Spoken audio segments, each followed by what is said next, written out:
Back to another video and I hope मेरी voice थोड़ा clear होगी। तो बात ये करते हैं कि अब हमें क्या पढ़ना है। अब हमारा जैसे कि हमें मालूम है कि हमारा नेक्स्ट एग्ज़ाम जो है वो अब किस चीज़ का है, बेसिक मैकेनिकल इंजीनियरिंग का। एंड कल आप लोगों का जिनका केमिस्ट्री ग्रुप है उनका कम्युनिकेशन का। सो सबसे पहले मैं कम्युनिकेशन वालों की बात कर लूँ जिनका कम्युनिकेशन में बैक है। सो आप लोग जाके चेक करिए in sample paper important question one और जो सारी चीज़ें अपलोडेड है, जाके बस आपको देखना है एंड जाके पढ़िए। एंड अब आते हैं बीएमए वाले में। तो बीएमए वाले जितने भी स्टूडेंट्स हैं, चाहे बैक हो, मर्सी अटैम्प्ट हो, कुछ भी हो, आपका मैंने क्या डाल दिया, टॉप 20 इंपॉर्टेंट क्वेश्चन डाल दिए। तो प्लीज़ जाके चेकआउट करें। एंड अब ये जो वीडियो होने वाला है, तो ये जो आपका फर्स्ट नंबर का यूनिट है, जो जितना भी सिलेबस है हम सारे टॉपिक्स कराने वाले हैं एंड बढ़िया से बढ़िया हम टॉपिक्स कराएंगे आपको, ठीक। सो यहाँ पे सारे टॉपिक्स दिए हुए हैं एंड हम यहाँ पे एक एक टॉपिक को अच्छे से पढ़ने वाले हैं एंड मैं आपको समझाने वाला हूँ। तो बाकी आप लोग अपना 100% दीजिए, मैं भी अपना 100% दे रहा हूँ। सो चलिए स्टार्ट करते हैं। तो क्लासिफिकेशन ऑफ इंजीनियरिंग क्या होता है? तो क्लासिफिकेशन ऑफ इंजीनियरिंग मटेरियल, तो देखो इंजीनियरिंग मटेरियल्स क्या होते हैं। इंजीनियरिंग मटेरियल्स वो सब्सटेंस होते हैं जो किसी मैकेनिकल, इलेक्ट्रिकल, सिविल या इलेक्ट्रॉनिक्स एप्लीकेशन में यूज़ किए जाते हैं। इनका सिलेक्शन डिपेंड करता है कि मैकेनिकल, थर्मल, इलेक्ट्रिकल, मैग्नेटिक और केमिकल प्रॉपर्टीज़ पर। देखो सबसे पहली बात ये आती है, जो इंजीनियरिंग मटेरियल होते हैं वो एक प्रकार से हमारे सब्सटेंस होते हैं जो कि किसी भी फील्ड में चले जाओ आप, लाइक मैकेनिकल हो, इलेक्ट्रिकल हो, सिविल हो या कुछ भी हो, वहाँ सब जगह यूज़ किए जाते हैं। इनका सिलेक्शन किस चीज़ पे डिपेंड करता है? मैकेनिकल, थर्मल, इलेक्ट्रिकल, मैग्नेटिक और केमिकल प्रॉपर्टीज पर, ठीक है। इसकी कैटेगरीज क्या होती है? सबसे पहले आता है मेटल्स एंड अलॉयज। तो ये वो मेटल्स हैं जो शाइनी, कंडक्टिव होते हैं और उन्हें ईजिली शेप दिया जा सकता है। मतलब ये जो मेटल और अलॉय है, ये मतलब एक मतलब ये एक ऐसे टाइप के मेटल्स होते हैं जो शाइनी, कंडक्टिव होते हैं, जिन्हें अपन ईजिली शेप दे सकते हैं। फ्यूरस मेटल क्या होता है? आयरन वाले मेटल्स जिसमें Fe मेजर कंपोनेंट होता है। Example cast iron, carbon steel, alloy steel. इसकी प्रॉपर्टी क्या होती है? स्ट्रॉन्ग, मैग्नेटिक, डक्टाइल, ये सारी चीज़ें होती है। देखो मैं जितना आपको पढ़ा रहा हूँ ना, इसके मैं नोट्स आपको टेलीग्राम पे दे दूँगा। सो टेलीग्राम ज्वाइन कर लेना। ये जो हिंदी और इंग्लिश के नोट्स है ना, तो ये आपको बहुत बेनिफिशियल होंगे क्योंकि मैं ये सारी चीज़ समझाऊंगा। अगर आप इनको पढ़ के भी बस चले जाओगे ना एंड अपनी भाषा में लिखोगे ना, अपनी लैंग्वेज में, सो आरजीबी भी आपको 100% नंबर देगा। बिकॉज मैं भी ऐसे खुद पढ़ता हूँ, ठीक है। मैं ऐसे ही पढ़ता हूँ, दैट्स वाई मैं आपको ये सारी चीज़ें पढ़ा रहा हूँ। तो अगर अच्छा लगे तो कंटिन्यू करिएगा। एंड बाकी आपको अगर हैंड रिटन नोट्स चाहिए फुल इंग्लिश तो वो भी मिल जाएंगे एंड ये वाले भी मिल जाएंगे। सो प्लीज़ जाके टेलीग्राम जरूर ज्वाइन करें। अब आता है नॉन फ्यूरस मेटल। सो आयरन के बिना, आयरन का कंटेंट बहुत कम या जीरो होता है। Example copper, aluminium, zinc, gold, ये सब चीज़ें होती हैं। इसकी प्रॉपर्टीज क्या होती है? लाइट वेट होता है, कोरोजन रेजिस्टेंस होता है एंड नॉन मैग्नेटिक होता है। अब आता है पॉलीमर। ये मतलब प्लास्टिक। ये लॉन्ग चेन होती है, ये लॉन्ग चेन मॉलिक्यूल्स होते हैं like organic compound and light weight, corrosion resistance, poor conductor of electricity. तो मतलब जो पॉलीमर है हमारा, पॉलीमर को हम एक टाइप से क्या बोल सकते हैं कि ये हमारा प्लास्टिक है। तो ये एक लॉन्ग चेन मॉलिक्यूल होता है ऑर्गेनिक कंपाउंड का, ठीक है। और ये लाइट वेट होता है, कोरोजन रेजिस्टेंस होता है, पुअर कंडक्टर ऑफ इलेक्ट्रिसिटी होता है। इसके टाइप क्या होते हैं? इसके टाइप दो टाइप होते हैं। पहला थर्मोप्लास्टिक। थर्मोप्लास्टिक वो मतलब थर्मोप्लास्टिक का मतलब क्या है कि ये पीवीसी, नायलॉन जैसे मतलब हीट से मेल्ट हो जाता है, लाइक पीवीसी और नायलॉन। थर्मोसेटिंग प्लास्टिक का होता है, हीट के बाद शेप फिक्स हो जाता है लाइक बेकलाइट्स, ठीक है। एंड इसका थर्ड क्या है? Ceramics and glass. तो देखो नॉन मेटलिक इनऑर्गेनिक मेटल्स भी होते हैं, हीट और वियर रेजिस्टेंस हाई होता है बट ब्रिटल होते हैं, ठीक है। अब इसका एग्जांपल क्या है? सिरामिक्स, ब्रिक्स हो गया, टाइल्स हो गया और प्रोक्लीन हो गया। एंड ग्लास में क्या हो गया? Silica based transparent material. तो ये सारी चीज़ें हो गई सिरामिक एंड ग्लास में। फिर आता है कंपोसाइट। दो या ज़्यादा अलग अलग मटेरियल्स को मिलाकर बनाया गया हाइब्रिड मटेरियल होता है। लाइक दो मटेरियल्स, अलग अलग मटेरियल्स हो गए, जिंक हो गया, सल्फेट हो गया, आप कुछ भी मिला दो एंड उनका एक नया मटेरियल बना दो, वो हाइब्रिड मटेरियल कहलाता है। इसका हाई स्ट्रेंथ रहता है, हाई वेट रहता है और ड्यूरेबल रहता है। Example fibre glass, glass fibre plus object, carbon fibre equal to carbon strength plus resistant. फिर आता है advance modern material. So advance modern material मतलब इनमें स्पेशल प्रॉपर्टी होती है like electrical, magnetic and optical. अब इसके एग्जांपल क्या है, स्मार्ट मटेरियल होता है, सेफ मेमोरी अलॉय होती है, मतलब चेंज सेफ विद टेम्परेचर, इसका जो शेप है वो टेम्परेचर के साथ चेंज हो सकता है। सो देखो यहाँ पर एडवांस मॉडर्न मटेरियल का होता है, इनमें स्पेशल प्रॉपर्टीज होती है इलेक्ट्रिकल, मैग्नेटिक फील्ड, और इनका स्मार्ट मटेरियल क्या होता है, safe memory alloy, change safe with temperature. And nano material का होता है एटॉमिक लेवल पे इंजीनियर्ड, हाई स्ट्रेंथ होती है, लो वेट होता है। मैं एक चीज़ बता दूँ, ये आपको जो रेड रेड कलर के मिलेंगे ना, composite of cast iron and, ये तो मैं आपको एक चीज़ बता दूँ, जो आपके यहाँ पर टॉपिक मेंशन है ना, जो देखो ये टॉपिक मेंशन है ना आपके, जो composite of cast iron like, तो ये मैंने जो मेन टॉपिक है ना, जो मेन हेडिंग है, फिर उसके अंदर क्या लिखना है मैंने वो इस टाइप से लिखा। देखो जैसे आप क्या करोगे, आप जो मेन हेडिंग है उसको रेड कलर से डिनोट किया मैंने, एंड उसके अंदर क्या लिखना वो मैंने थोड़ा बोल्ड ब्लैक एंड थोड़ा लाइट ब्लैक से किया। तो चलिए स्टार्ट करते हैं। आपका composition of iron, composition of cast iron and carbon steel का होता है। तो देखो कास्ट आयरन क्या होता है, कास्ट आयरन एक फ्यूरस अलॉय होता है जिसमें कार्बन का 2% होता है, 2% से 4% के बीच में होता है। इसमें और भी एलिमेंट होते हैं जैसे सिलिकॉन हो गया, और मैग्नीज हो गया, सल्फर हो गया, और फॉस्फोरस हो गया। तो देखो जो हमारा कास्ट आयरन है, इसको ये कास्ट आयरन जो है फ्यूरस अलॉय होता है, इसमें कार्बन का 2 या 4% होता है, और इसमें मतलब इसमें और भी एलिमेंट्स होते हैं जैसे अपना सिलिकॉन हो गया, मैग्नीज हो गया, सल्फर हो गया, और फॉस्फोरस हो गया। जनरल कंपोजिशन क्या है, देखो कार्बन हमारा 2 से 4% रहता है, सिलिकॉन हमारा 1 से 3% रहता है, मैग्नीज हमारा 0.2 से 1% रहता है, सल्फर हमारा 0.02 से 0.2% रहता है, फॉस्फोरस हमारा 0.1% से 1.0% रहता है, और आयरन कितना रहता है, रिमेनिंग पोर्शन, ठीक है, रिमेनिंग पोर्शन जितना बच गया उतना आयरन रहता है। फिर आता है अपना क्या, type of cast iron. So there are 4 cast iron, grey cast iron, white cast iron, और malleable iron and ductile cast iron, इसको नोडुलर भी बोलते हैं। सो देखो जो हमारा ग्रे कास्ट आयरन होता है, इसकी प्रॉपर्टी क्या होती है, सॉफ्ट होता है, गुड होता है, और मशीनेबिलिटी होती है, ठीक है, एंड ब्रिटिल होता है। एप्लीकेशन क्या है, ब्रिटिल इंजन ब्लॉक्स और पाइप, ये एप्लीकेशन। अब आता है व्हाइट बॉक्स। तो व्हाइट बॉक्स का क्या होता है, प्रॉपर्टी हार्ड होता है, वियर रेजिस्टेंस एंड ब्रिटल होता है, इसका मिलिंग्स एप्लीकेशन है, ठीक है। मेलेबल आयरन, इसका क्या होता है, डक्टाइल आफ्टर हीट ट्रीटमेंट और फिटिंग एंड ब्रेकलेट्स, इसका एप्लीकेशन है। तो आई होप इतना क्लियर हो गया होगा। फिर बाकी की बात क्या करते हैं अपन, जो बाकी के बच्चे हैं। सो हमारा डक्टाइल कास्ट आयरन क्या होता है, इसकी हाई स्ट्रेंथ होती है, इम्पैक्ट रेजिस्टेंस होता है, और क्रैंक सेप्ट होता है, ये गैर में यूज़ किया जाता है, सीधे सीधे बोल दूँ तो। क्रैंक शाफ्ट होता है ना, जो अपना मोटरसाइकिल या इनमें होता है क्रैंक शाफ्ट, तो उनमें यूज़ किया जाता है। फिर आता है कार्बन स्टील। कार्बन स्टील एक ऐसा कार्बन अलॉय होता है जिसमें कार्बन का कंटेंट 0.1 से लेके 0.1 से लेके 2% तक होता है, ठीक है। इसमें अलॉइंग एलिमेंट बहुत कम होते हैं या होते ही नहीं, ठीक है।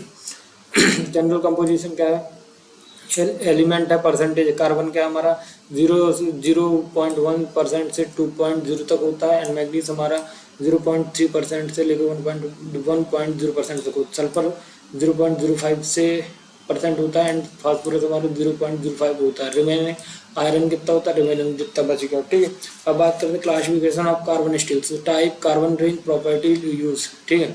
सो लो कार्बन स्टील मतलब माइल्ड स्टील होता है, ये 0.1 से लेके 0.1% से लेके 0.3% तक होता है। प्रॉपर्टी क्या है, डक्टाइल, वेल्डेबल, सॉफ्ट होता है। यूज़ क्या है, सीट पे यूज़ होता है, पाइप पे यूज़ होता है, और कार बॉडीज में यूज़ होता है। मीडियम ऑफ कार्बन स्टील 0.3% से लेके 0.6 तक होता है। इसकी प्रॉपर्टीज स्ट्रॉन्गर होती है, लेस डक्टाइल होता है, एंड साफ्ट में यूज़ होता है, गैर में यूज़ होता है, और एक्सल में यूज़ होता है। एंड फिर नेक्स्ट हमारा हाई कार्बन स्टील। तो हाई कार्बन स्टील जो होता है वो, उसकी प्रॉपर्टीज़ क्या है, उसकी प्रॉपर्टीज़ हैं हार्ड और ब्रिटल, हाई वियर रेजिस्टेंस करता है, ठीक है। इसका कार्बन का रेंज कितना रहता है, 0.6 से लेकर 1.5% तक, एंड इसकी यूज क्या, cutting tools and spring tools में यूज़ करते हैं। फिर आता है cast iron versus carbon steel का, आयरन का मैंने कंपैरिजन लिखा है। तो फीचर मैंने लिए carbon structure, machinability and application, और fracture. Cast iron and carbon steel. तो कास्ट आयरन में कार्बन कितना रहता है 2.0% से लेकर 4% तक, कार्बन स्टील में कितना रहता है 0.1 से लेकर 2% तक। आई होप इतना क्लियर होगा।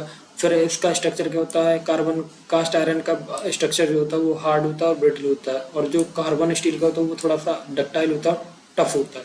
मशीनेबिलिटी का कास्ट आयरन थोड़ा मॉडरेट होता है, और कार्बन स्टील का होता है, कार्बन स्टील जो होता है वो थोड़ा सा क्या होता है, कार्बन स्टील का होता है गुड होता है, good in low carbon steel. ठीक है, एप्लीकेशन का हैवी स्ट्रक्चर पाइप होता है और टूल्स कंस्ट्रक्शन पार्ट होता है। देखो हैवी कहाँ होता है, हैवी कंस्ट्रक्शन होता है एंड पाइप्स होते हैं कहाँ पे, कास्ट आयरन पे। कार्बन स्टील में क्या होता है, टूल्स होता है, कंस्ट्रक्शन पाइप, कंस्ट्रक्शन पार्ट्स होते हैं। ठीक है, फ्रैक्चर किसमें होता है, कास्ट आयरन में सडन होता है और ब्रिटल फ्रैक्चर होता है। अब कार्बन स्टील में क्या होता है, मे बैंड और इग्नोर बिफोर ब्रेक। ठीक है, तो मैंने सारे डिफरेंस भी बता दिए। नाउ नेक्स्ट अपन नेक्स्ट जो हमारा क्या कार्बन आयरन कार्बन डायग्राम। तो आयरन कार्बन डायग्राम क्या होता है, आयरन कार्बन डायग्राम एक फेज डायग्राम है जो आयरन और कार्बन के मिक्सचर का टेम्परेचर, मतलब जो देखो सीधी सीधी बात है, जो आयरन और कार्बन का डायग्राम होता है वो एक फेज डायग्राम होता है। और इनमें क्या होता है कि जो आयरन और कार्बन के बीच के टेम्परेचर का मतलब बीच के टेम्परेचर का फेज होता है ना, तो उसको उसके रिस्पेक्ट में हम वो फेज चेंज दिखाता है। इसे हम डायग्राम से समझेंगे कि कौन सा माइक्रो स्ट्रक्चर है, लाइक ऑसिटेंटेड एंड पेरक्लाइट एंड सेमेंटेटाइट। ठीक है, ये टेम्परेचर मतलब किस टेम्परेचर और कार्बन परसेंटेज पे बनता है, मतलब ये सारी चीज़ें। देखो आयरन कार्बन सिस्टम की रेंज समझो पहले। कार्बन कंटेंट का 0% से लेकर 6.67% तक होता है। ठीक है, बट इंजीनियरिंग पर्पज के लिए 0.2 से लेकर 14% तक ही इम्पोर्टेंट होता है। इसके टाइप क्या होता है, स्टील क्या होता है, कार्बन कंटेंट होता है 0% से लेकर 2.14% तक। ठीक है, कास्ट आयरन कार्बन कंटेंट होता है 2.14% टू 6.67%। ठीक है, इम्पोर्टेंट फेज क्या है, FEC डायग्राम देखो, ferrite, austenite, cementite, pearlite, pearlite and ledeburite, ये सारे फेज हैं। ठीक है, सिंबल क्या है, alpha gamma Fe3C dot dot. Explanation का soft ductile low carbon solubility up to 0.025%, phase centre cubic FCC, high quality iron carbide, very hard and brittle, lamellar structure, Fahrenheit plus cementite plus ostent in cast iron. So these are the क्या important phase of AFEC diagram. Critical point iron carbon diagram देखो, point name क्या है, A1 A3, lower critical point A3 हो गया, eutectoid point and eutectic point, peritectic point. So these are the point name and the value of lower critical point 7.7 degrees Celsius. A3 varies below 9.12 degrees Celsius, 0.8% C Celsius and 7.7 Celsius, 0.3% to 1147 Celsius and so on. And description में क्या, below which perlite form Fahrenheit and Ostatian form transformation, Ostatian perlite transformation and liquid Ostatian and cementite like अपना description है eutectic point का and liquid delta and Ostatian. So these are the critical point of iron diagrams and diagrams.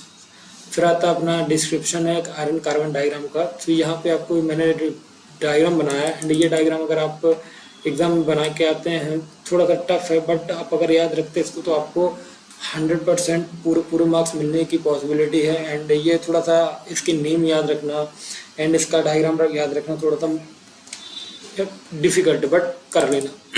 Now next application क्या, metal heat, जो metal होता है, जो हमारा metal heat treatment के समय ट्रांसफॉर्म जोन्स को आइडेंटिफाई, जो हमारा मेटल होता है वो हीट ट्रीटमेंट, जब उसको हीट ट्रीटमेंट दिया जाता है तो उसके समय वो ट्रांसफॉर्म जोन्स को आइडेंटिफाई करता है। ठीक है, एंड फिर दूसरी चीज़ फिर स्टील का सिलेक्शन हार्डनेस, स्ट्रेंथ, डक्टिलिटी के बेस पे होता है। वेल्डिंग और कास्टिंग इंडस्ट्रीज में प्रॉपर टेम्परेचर और कूलिंग रेट चूज करने के लिए यूज़ किया। जो हमारा आयरन कार्बन है उसका हम वेल्डिंग कास्टिंग का यूज़ इसलिए करते हैं कि हम उसका मतलब टेम्परेचर और कूलिंग रेट चूज़ कर सकें, ठीक है। बाकी आपको समझ में आएगा और बाकी आप अपना डायग्राम याद कर लीजिएगा। अलाव स्टील एंड देयर एप्लीकेशन। तो व्हाट इज अलाव? अलाव स्टील क्या होता है? अलाव स्टील के ऐसा स्टील होता है जिसमें कार्बन के अलावा कुछ अलाइंग एलिमेंट भी ऐड किए जाते हैं, like chromium, nickel, molybdenum, vanadium and tungsten and manganese. So these are the element जो कार्बन के अलावा ऐड किए जाते हैं, ठीक है। ये एलिमेंट स्टील की मैकेनिकल, थर्मल, कोरोजन रेजिस्टेंस और वियर रेजिस्टेंस प्रॉपर्टी को इम्प्रूव करते हैं, ठीक है। And now type of alloy steel. So they are, देखो लो पहला होता है type of low alloy steel, low alloy steel, high alloy steel. So low alloy steel समझते हैं पहले। जो हमारा लो अलॉय स्टील होता है वो क्या होता है? जो लो अलॉय स्टील होता है उसका जो टोटल अलॉइंग एलिमेंट होता है वो लेस देन 5% होता है, cost effective and commonly use होता है।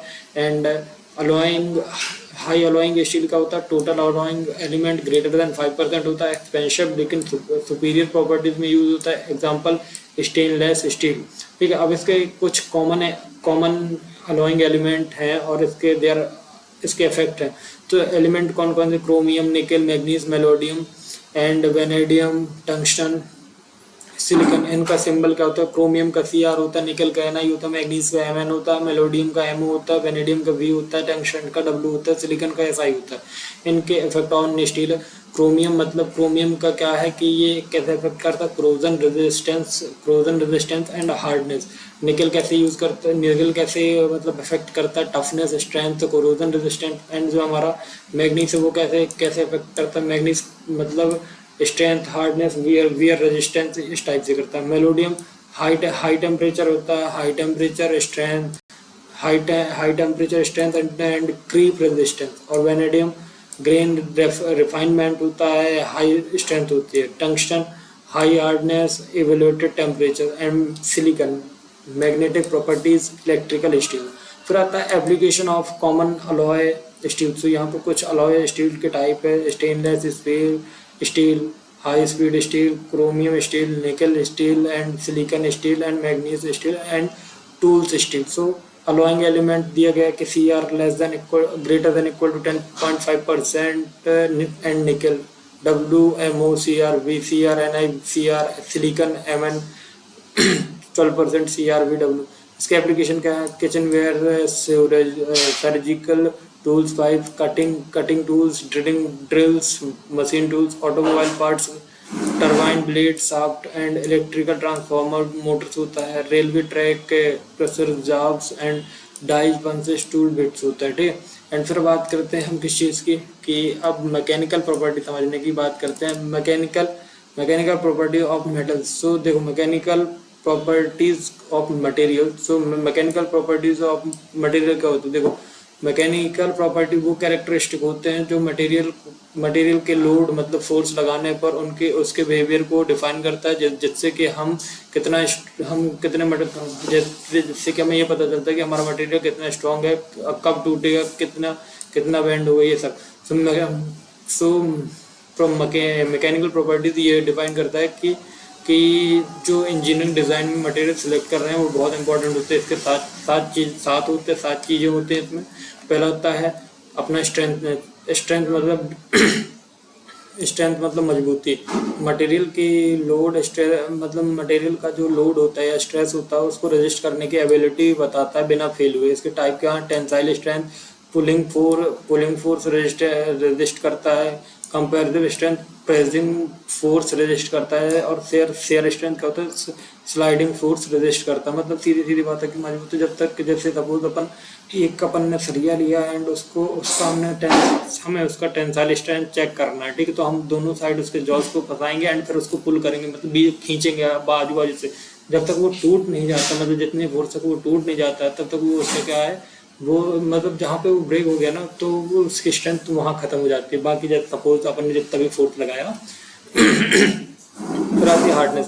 सो डेफिनेशन, मटेरियल का स्ट्रेच आइडेंटेशन या वियर रेजिस्टेंस करने की कैपेसिटी होती है, लाइक ब्रेनल हार्डनेस टेस्ट होता है, ब्रेनल हार्डनेस टेस्ट BHNB कहलाता है, रॉकवेल टेस्ट होता है। एंड एग्जांपल क्या है, ग्लास और डायमंड बहुत हार्ड होते हैं, दैट्स वाई। फिर आता है टफनेस, धैर्य, धैर्य मतलब टफनेस मतलब मटेरियल की एनर्जी एब्जॉर्ब करने की एबिलिटी बिफोर ब्रेकिंग। तो सारी चीज़ें आपको ध्यान रखनी है एंड इनको अपने मन से डायग्राम बनाने हैं, सारी चीज़ करनी। टफ मटेरियल फ्रैक्चर होने से पहले प्लास्टिक एंड डिफॉर्मेशन शो करते हैं एंड इम्पैक्ट टेस्ट से मेजर किया जाता है कि हमारा जो ये मतलब टफनेस कितने मेजर की जाती है, इम्पैक्ट टेस्ट से मेजर की जाती है। Example copper, mild steel tough होते हैं, ठीक है। फिर आता है डक्टिलिटी, डेफिनेशन मटेरियल के स्ट्रेच होके वायर बनाने की एबिलिटी, मतलब डक्टिलिटी मतलब मटेरियल के स्ट्रेच होके वायर बनाने की एबिलिटी। तो डक्टिलिटी मटेरियल एलोंगेट हो जाते हैं एंड फ्रैक्चर से मतलब जो हमारे डक्टाइल मटेरियल होते हैं वो एलोंगेट हो जाते हैं फ्रैक्चर होने से पहले। एंड इनका measured by percentage elongation in tensile test. And इसके एग्जांपल है gold, copper, aluminium and high ductile, ठीक है। प्राता ब्रिटलनेस, तो डेफिनेशन क्या है, मटेरियल की टेंडेंसी कि वो बिना डिफॉर्मेशन के डायरेक्टली ब्रेक हो जाएं, लाइक इसका देखो मतलब ब्रिटलनेस का मतलब ये होता है कि मटेरियल की जो टेंडेंसी है वो बिना डिफॉर्मेशन के डायरेक्टली ब्रेक हो जाए। ब्रिटल मटेरियल में डक्टिलिटी नहीं होती है, ठीक है। एग्जांपल क्या है, ग्लास, कांच, आयरन एंड ब्रिटल, ये सारी चीज़ें क्या होती है, ब्रिटल होती है। अब आता मेलेबिलिटी, ठीक है। मेलेबिलिटी मतलब मटेरियल की हैमरिंग या रोलिंग से थिन शीट्स बनाने की एबिलिटी, मतलब हाईली मेलेबल मटेरियल प्रेशर से डिफॉर्म हो जाते हैं। Example gold, silver most malleable materials होते हैं ये, ठीक है। फिर आता है इलास्टिसिटी, तो इलास्टिसिटी क्या होता है,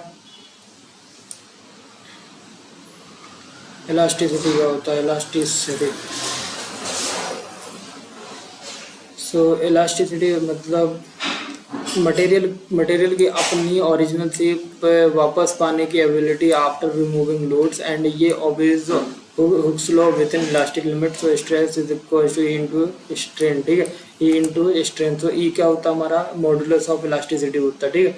अब बात करते हैं एग्जांपल क्या, rubber steel elastic behaviour show करते हैं, ठीक है। एंड प्लास्टिसिटी क्या है, लास्ट हमारा प्लास्टिसिटी बचता है, फिर उसके बाद हमारा कंपेरिजन, ठीक है। प्लास्टिसिटी का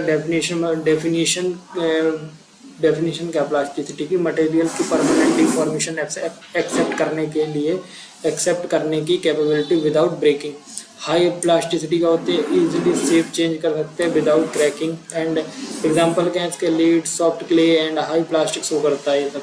तो हमारी ये 7-8 प्रॉपर्टीज़ हैं जो कि मैकेनिकल प्रॉपर्टीज़ हैं एंड ये पूछी जाती हैं। सिर्फ ये मतलब सिंपल सी भी है, मतलब सीधा भी आ सकते हैं, आपसे पूरी मटेरियल प्रॉपर्टी पूछ लेंगे। अरे यहाँ पे कंपैरिजन टेबल बनाई गई है, तो आप पढ़ लीजिए। अब आता है tensile test, stress strain diagram. तो टेंसाइल टेस्ट क्या होता है, तो टेंसाइल एक स्टैंडर्ड मैकेनिकल टेस्ट होता है जिससे एक स्पेसिमेन पर ग्रेजुअली पुलिंग फोर्स लगाया जाता है टू मेजर 4 चीज़ें। देखो टेंसाइल टेस्ट एक मैकेनिकल टेस्ट होता है जिसमें हम क्या करते हैं कि जो एक स्पेसिमेन पर हम क्या कर सकते हैं, एक ग्रेजुअली पुलिंग फोर्स लगाते हैं, टेंसाइल पुलिंग टेंसाइल टेस्ट लगाते हैं, जो कि क्या क्या मेजर करता है अपना, इलास्टिसिटी और strength, ductility, fracture behaviour. Test machine क्या है, यूनिवर्सल टेस्टिंग मशीन, मतलब यूटीएम। स्पेसिमेन शेप क्या है, स्टैंडर्ड राउंड या फ्लैट स्पेसिमेन होते हैं। ड्यूरिंग द टेस्ट भी ऑब्जर्व, क्या ऑब्जर्व करते हैं अपन, मटेरियल कितना स्ट्रेच हो रहा है, कितना लोड पे यील्ड या ब्रेक हो रहा है, क्या परमानेंट डिफॉर्मेशन हो रहा है या नहीं हो रहा है। Strain diagram from ductile material, देखो example of points O to A, ये हमारा प्रोपोजिशनल लिमिट होता है। देखो मैं डायग्राम नीचे दिखाऊंगा एंड मैं पहले आपको चीज़ें समझा दे रहा हूँ, ठीक। हुक्स लॉ वैलिड होता है, stress directly proportional to strain, ठीक है। फिर क्या आता है, स्लोप क्या होता है, ये मॉडुलस ऑफ इलास्टिक होता है। फिर A to B हमारा क्या होता है, इलास्टिक लिमिट होता है, डिफॉर्मेशन रिकवरेबल होता है, and beyond B permanent deformation start हो जाते हैं। B to C ये हमारा यील्ड पॉइंट होता है, मटेरियल प्लास्टिक जोन में चला जाता है, sudden increase in strain at constant stress. Mild steel के लिए अपर एंड लोअर यील्ड पॉइंट होते हैं। और C to D क्या होता है, ये स्ट्रेन हार्डनिंग होता है, मटेरियल स्ट्रॉन्ग होता है और स्ट्रेस राइज करता है। D to E ultimate tensile strength, मतलब टेंसाइल स्ट्रेंथ ये क्या बोलता है कि UTL max stress before necking start. E2F क्या होता है, ये फ्रैक्चर पॉइंट होता है, मटेरियल ब्रेक हो जाता है इसमें, ठीक है। अब यहाँ पर stress and strain diagram for brittle material. तो एक्सप्लेनेशन क्या है कि almost linear stress and strain curve बनता है, no yield band, no necking, sudden fracture at low strength, brittle material energy absorb नहीं करते हैं, डायरेक्टली टूट जाते हैं। अब ये कंपैरिजन है डक्टाइल और ब्रिटल में, तो देखो फीचर क्या, शेप बिफोर फीचर। डक्टाइल में क्या होता है, नेकिंग होता है, और ब्रिटल में क्या होता है, ब्रेक सडनली होता है। एनर्जी एब्जॉर्प्शन डक्टाइल में हाई करता है बट ब्रिटल में लो होती है। Stress strain curve non linear after yield, ये डक्टाइल में होता है बट ब्रिटल में क्या होता है, मोस्टली लीनियर होता है। एग्जाम्पल क्या, माइल्ड स्टील कॉपर डक्टाइल के लिए, एंड ग्लास और कास्ट आयरन किसके लिए, material brittle material. Fracture type क्या होता है, कप कोन फ्रैक्चर होता है, एंड फ्लैट या सडन फ्रैक्चर होता है ब्रिटल। कुछ इंपॉर्टेंट डेफिनेशन एग्जाम के लिए, यील्ड स्ट्रेंथ क्या होती है, stress at which permanent deformation start, UTS ultimate tensile strength, maximum stress material can be wear, and fracture point जहाँ स्पेसिमेन टूट जाता है, modulus of elasticity, slope of linear part O2A। अब देखो यहाँ से ये हमारा, यहाँ से हमने मटेरियल चला, ये हमारा रन है, ये राइज है, ये हमारा यील्ड पॉइंट मिल गया, ठीक है। फिर ये अल्टीमेट स्ट्रेंथ पे पहुंच गया, एंड फिर ये नेकिंग से यहाँ पे क्या हो गया, फ्रैक्चर हो गया, ठीक है। तो देखो ये हमारा स्लोप क्या हो गया, सर राइज टू रन, ठीक है, राइज टू रन हुआ, यहाँ पे हमारा स्ट्रेन हार्डनिंग हुआ, एंड नेकिंग के बाद हम क्या हुआ, अल्टीमेट स्ट्रेंथ पे हम जैसे पहुंचे तो हम नेकिंग मिलने के बाद ये हमें फ्रैक्चर की तरफ बढ़ा गया। तो ये आप डायग्राम अगर बनाते तो आपको फुल मार्क्स मिलेंगे। फिर आता है Hooke's law and modulus of elasticity. So Hooke's law क्या होता है, हुक्स लॉ ये कहता है कि इलास्टिक लिमिट के अंदर किसी मटेरियल में लगाने वाले स्ट्रेस उसमें होने वाले स्ट्रेन के डायरेक्टली प्रोपोर्शनल होते हैं। तो देखो अभी समझे नहीं होगे, हुक्स लॉ क्या कहता है कि जब हम इलास्टिक लिमिट के अंदर किसी मटेरियल को लगाते हैं, देखो इलास्टिक लिमिट है, ठीक है, इलास्टिक लिमिट के अंदर हम किसी मटेरियल में लगने वाला स्ट्रेस, सपोज आपका कोई एक सरिया है, आप उसमें मतलब उसके इलास्टिक लिमिट के अंदर आप क्या लगा रहे हो, स्ट्रेस लगा रहे हो। सो उससे होने वाले स्ट्रेन के डायरेक्टली प्रोपोर्शनल होता है आपका ये हुक्स लॉ, ठीक है। आई होप समझ में आ गया हो। Strain directly proportional to strength, और ये आप sigma equal to E dot, आप बिलोंग पढ़ सकते हैं आपको, ठीक है। ये स्ट्रेन का साइन होता है एंड ये स्ट्रेस का साइन होता है, ठीक है। तो स्ट्रेस का फॉर्मूला क्या होता है, फोर्स अपॉन एरिया, न्यूटन पर मीटर स्क्वायर और पास्कल होता है। स्ट्रेन क्या होता है, change in length upon original length, no unit इसकी। ई क्या होता है, मॉडुलस ऑफ इलास्टिसिटी होता है, यंग्स मॉडुलस, यूनिट क्या होती है, न्यूटन पर मीटर स्क्वायर, और GPB। इलास्टिक लिमिट क्या होती है, पहला पॉइंट है वो पॉइंट जहाँ तक मटेरियल डिफॉर्म होने के बाद ओरिजिनल शेप में वापस आ जाएगा। तो देखो जो इलास्टिक लिमिट क्या होती है, मतलब वो एक ऐसा पॉइंट जहाँ पर मटेरियल डिफॉर्म होने के बाद ओरिजिनल शेप में वापस आ जाता है, उसको हम इलास्टिक लिमिट बोलते हैं। अगर स्ट्रेस इलास्टिक लिमिट के बाद बढ़ाना है तो परमानेंट डिफॉर्मेशन। देखो अगर हम स्ट्रेस को इलास्टिक लिमिट के बाद बढ़ाते हैं तो परमानेंट डिफॉर्मेशन हो जाता है। अब आता है मॉडुलस ऑफ इलास्टिसिटी। तो ये क्या होता है, मॉडुलस ऑफ इलास्टिसिटी यानी यंग्स मॉडुलस बताता है कि मटेरियल कितना रेजिस्ट कर सकता है डिफॉर्मेशन को जब उसे स्ट्रेस लगता है, यानी मटेरियल की स्टेपनेस। तो फॉर्मूला क्या होता है, E is equal to stress upon strength, मतलब सिंबल है ये, आप देख सकते हो स्ट्रेस अपॉन स्ट्रेंथ। इसकी यूनिट क्या होती है, SI यूनिट क्या होती है, न्यूटन पर मीटर स्क्वायर, और पास्कल होती है इंजीनियरिंग में GPA गीगा पास्कल, ठीक है। मॉडुलस ऑफ इलास्टिसिटी के कुछ एग्जांपल, स्टील का E क्या होता है, देखो इलास्टिसिटी E मतलब इलास्टिसिटी 200 गीगा GPA। बिहेवियर का वेरी स्टेप होता है, aluminium 70 GPA, medium स्टेपनेस, copper 110 GPA, flexible but strong, rubber 0.01 GPA, very flexible, ठीक है। अगर रबड़ अगर आप हाथ से भी तोड़ो ना तो टूट जाएगी, बट कॉपर, एल्यूमिनियम और स्टील नहीं टूटेंगे। अब आता है hardness and impact testing of machine. So देखो हार्डनेस टेस्टिंग मशीन मतलब कठोरता का परीक्षण, ठीक है। सो हार्डनेस क्या होता है, मटेरियल की अवेलेबिलिटी और रेजिस्ट आइडेंटिफिकेशन, मतलब दबाना पड़ता है मटेरियल को दबाना पड़ता है या स्ट्रेचिंग या वियर करता है। मतलब देखो सीधी सीधी बात है, हार्डनेस टेस्ट ये होते हैं कि जो हमारा कोई मटेरियल है हम उसको दबाते हैं कुछ भी करते हैं तो वो कितना कितना वेट है, मतलब कुछ भी रेजिस्ट कर रहा है अपने ऊपर। सपोज जैसे हमने हमारे पास एक मटेरियल है जैसे छड़ी है, छड़ी के ऊपर हमने हाइड्रोलिक प्रेस लगा तो कितना मतलब रेजिस्ट कर पाएगा या वियर कर पाएगा, ठीक है।